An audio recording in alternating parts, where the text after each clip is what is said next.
Kapatid, palakpakan.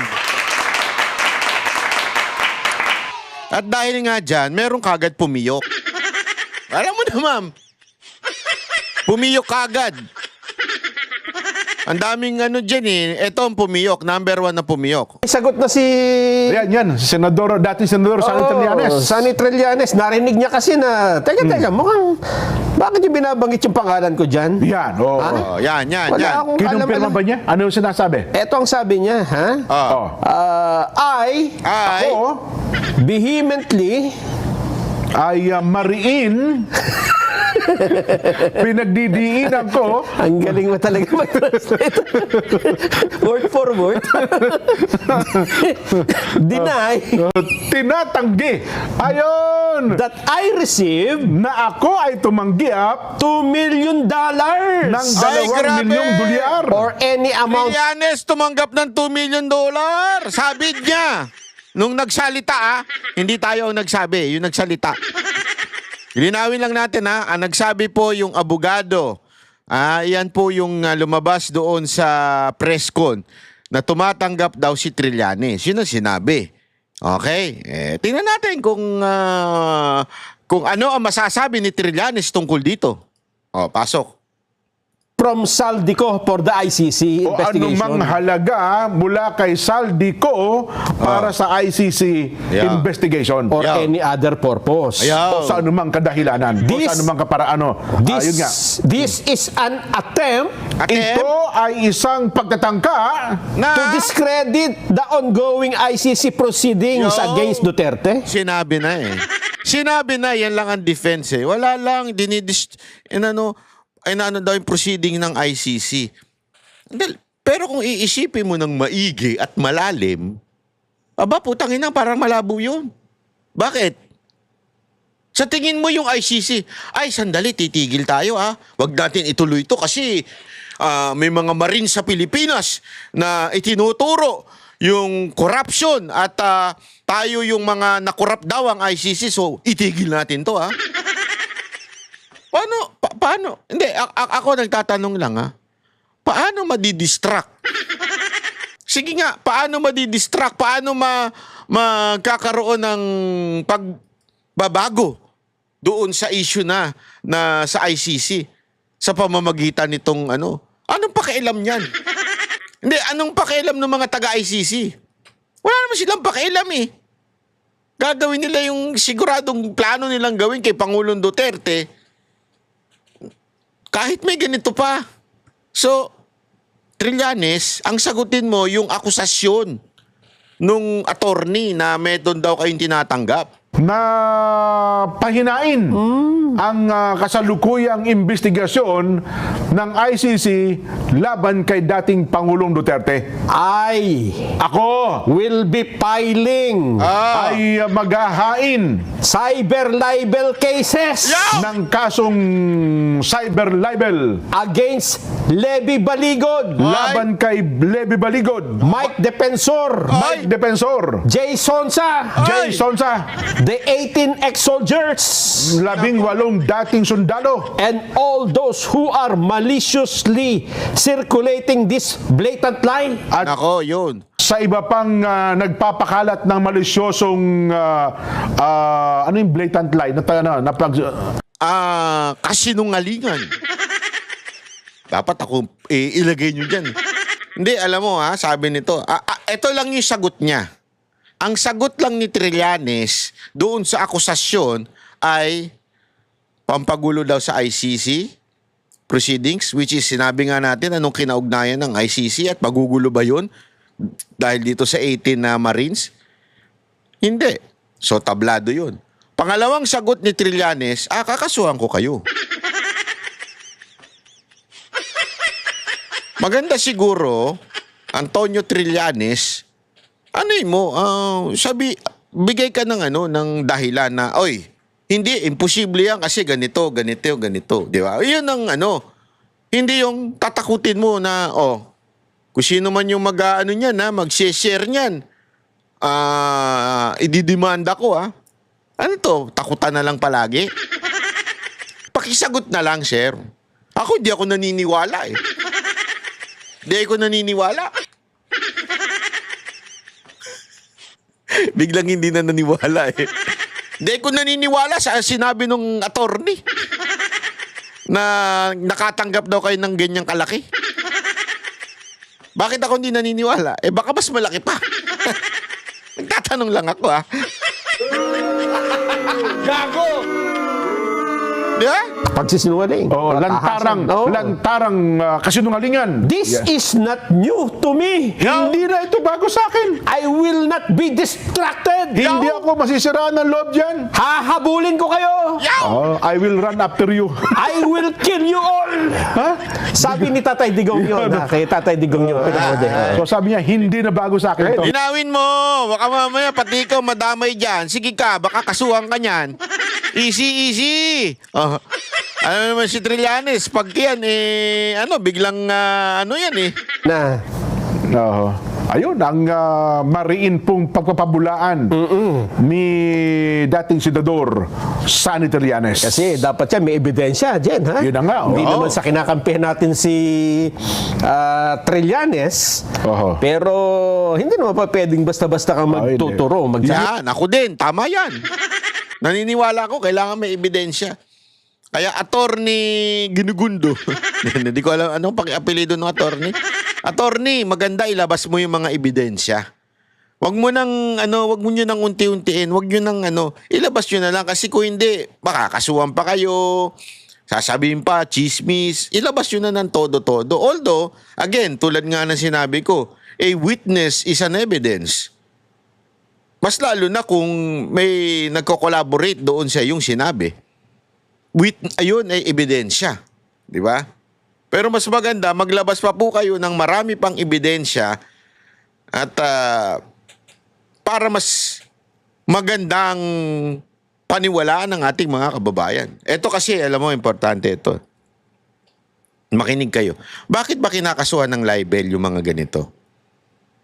Yeah? Kahit mapapahamak. Kasi pagka kinasuhan mo ng libel ang isang tao, kailangan mong patunayan na mali yun.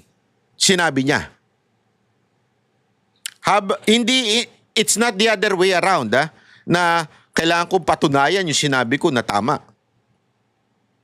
Kung pinanindigan mo na tama yung sinabi mo, ikaw ngayon, na inakasahan o nilibel, na sinasabi mo nilibel ka, kailangan mong patunayan na mali yung sinasabi nila.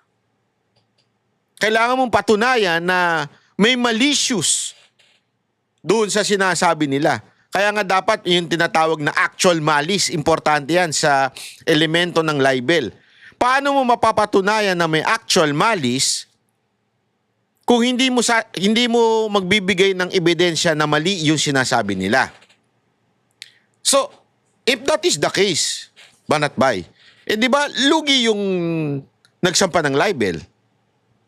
Ba't nila siya nasampa yung libel? You know why? Kaya sila nagsampa ng itong katulad nung nangyari kay Ontiveros, yung kay Karen eh. Ngayon, kailangan sabihin at patunayan ni Ontiveros na kasinungalingan yung sinabi ni Karen eh. Paano niya patutunayan yun? Magpipresenta rin siya ng mga facts na sinungaling siya. Alam niyo sinungaling siya. Itinuloy niya pa rin yung akusasyon. Bakit niya kinasuhan kung malulugi pala yung si Ontiveros o di kaya sa pagkakataon nito si Trillanes? Alam niyo kung bakit? Para magkaroon ng court hearings na. Sabi magkaroon na ng court proceedings. Ano ibig sabihin nun? Hindi na i-discuss in public.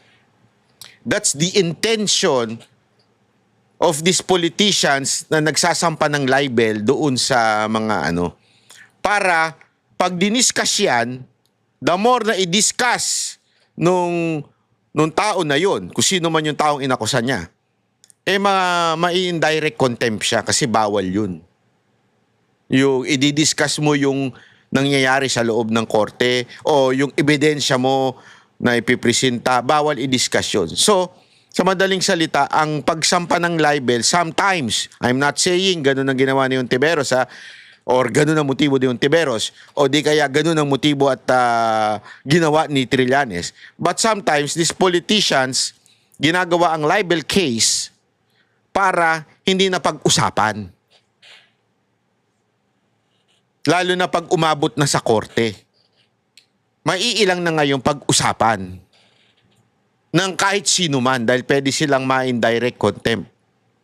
Di ba? Pag pinag-usapan yung merit nung nangyayari doon sa korte.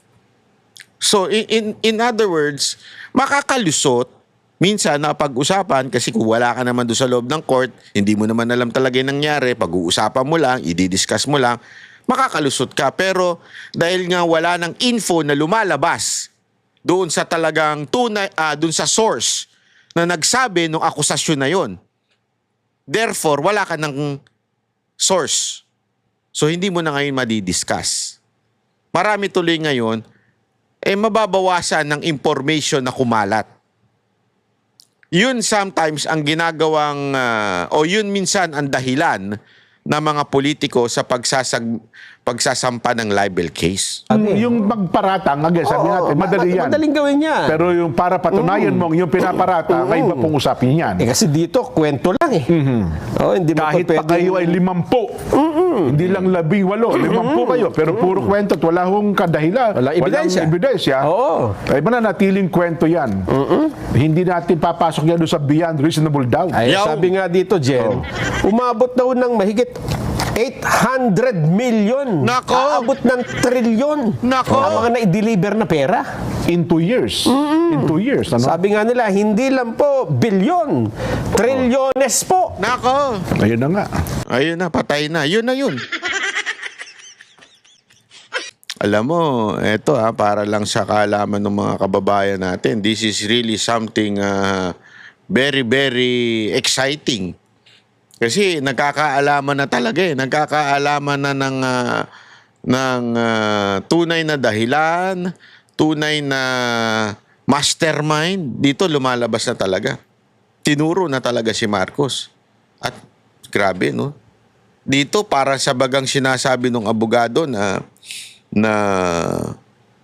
mula sa bilibid, tumatanggap ng pera itong mga congressman at si Marcos. Kasi yung pera gagaling sa sa loob ng sa loob ng view ng bilibid. Ibig sabihin nun, mga kababayan, ano to? Your guess is good as mine. Sabi nga. Ang lupit talaga na nangyayari sa bayan natin. Ha? Kung dati yung droga ay sinasawata, pinipigilan, masama. Ngayon, pinagkukuhanan ng pera.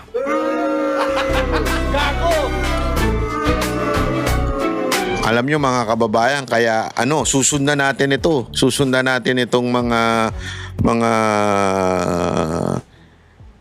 mga issue na to. Dahil hindi na ito tama. Susundan natin ito. At ito ay talagang kailangan tutukan ng taong bayan. Kasi pagka ganyan ng siste, naku po, pambahirang buhay oo. Sabi nga ng Bangko Sentral, naku, hirap na tayo talaga. Mukhang it's beyond our control. Yung issue pagdating sa pera ng ating bansa, ng gobyerno natin.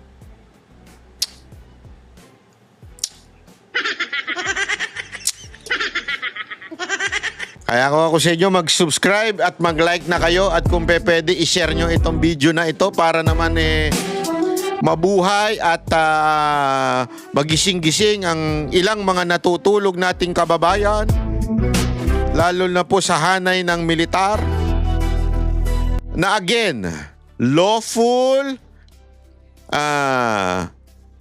doing their job, protecting the people from these abusive politicians.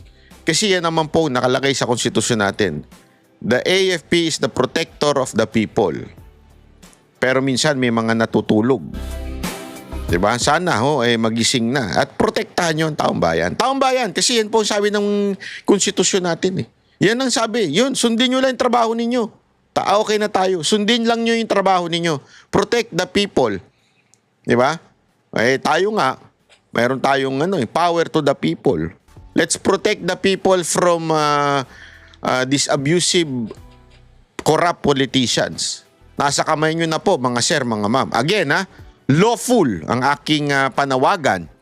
Magising tayo at gawin natin lawful under the Constitution ang ating trabaho bilang mga sundalo ng ating bansa. At nananawagan din tayo sa ating mga kababayan. Tayo manalangin at tayo ay patuloy na gisingin ang ating kapwa Pilipino sa tunay na nangyayari sa ating bayan. This is not good, ladies and gentlemen. This is really bad news.